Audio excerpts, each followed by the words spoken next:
I suppose this whole dreadful state of affairs is what you call Bunbury. Well, yes. What a perfectly wonderful Bunbury it's been. Perhaps the most wonderful Bunbury I've ever had in my life. Well, you have no right whatsoever to Bunbury here. That's absurd. One has a right to Bunbury wherever one chooses. Any serious Bunburyist knows that. Serious Bunburyist? Good heavens! Yes, well, one must be serious about something if one wants to have any amusement in life. I happen to be serious about Bunburying. What on earth you are serious about, I haven't the remotest idea. About everything, I should fancy. You have such an absolutely trivial nature. No. The only small pleasure I take out of this whole wretched business is that your friend Bunbury is quite exploded. And a very good thing, too, Algie. You won't be able to run down to the country quite as often as you used to. And your brother is a little off-colour too, isn't he, dear Jack? You won't be able to disappear to London quite so frequently as your wicked custom was. And not a bad thing either.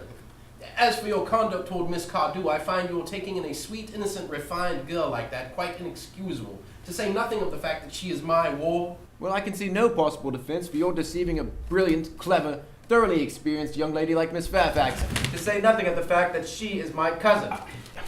I merely wish to be engaged to Gwendolen. That is all. I love her. Well, I want to be engaged to Cecily. I adore her. There's no chance whatsoever of your marrying Miss Cardew. Oh, I can see no likelihood, Jack, of you and Miss Fairfax being united. That is none of your business. Well, if it was my business, I wouldn't talk about it. So vulgar to talk about one's business. Only stockbrokers do that, and then merely at dinner parties. How you can sit there calmly eating muffins while you're in this horrible trouble, I can't quite make out. You seem to me to be perfectly heartless. Well, I can't eat muffins in an agitated manner. The butter would probably get on my cuffs. One must always eat muffins quite calmly. That's the only way to eat them. Well, it's perfectly heartless of you under the circumstances. When I am in trouble, eating is the only thing that consoles me. Indeed, when I am in really great trouble, as anyone who knows me intimately can tell you, I refuse everything but food and drink. At the present moment, I am eating because I am unhappy. Besides, I'm particularly fond of muffins. But there's no reason why you should eat them all in that greedy manner. I wish you would have tea cake. I don't like tea cake. I believe a man may eat his own muffins in his own garden. But you have just said it was perfectly heartless to eat muffins. I said it was perfectly heartless of you under the circumstances. That is a completely different thing. Yes, that may be. But the muffins are the same. Algie, I don't want you here. Why don't you go? I certainly can't go without having my dinner first. I never go without having my dinner first.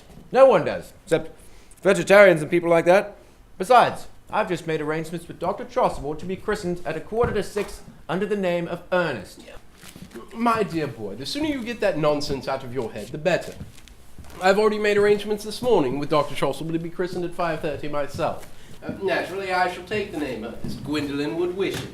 We can't both be Ernest. It's absurd. Besides, I have a perfect right to be christened if I like. There's no evidence whatsoever I've been christened by anyone. I think it highly probable I never was, and so does Dr. Chasuble. You have been christened already. Well, yes, but I haven't been christened in years. Yes, but you have been christened. That is the point. Quite so. So I know that my constitution can stand it. If you're not quite sure of your ever having been christened, I should think it very dangerous you're venturing on it now. It could make you very unwell.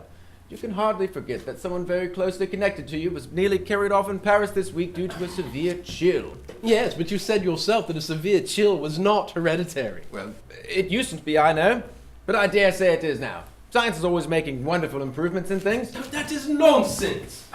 Jack, you're after muffins again. I wish you wouldn't. There are only a few left. And I told you I was particularly fond of muffins. But I hate tea cake! Well, then why on earth do you have it served up to your guests? What ideas do you have of hospitality?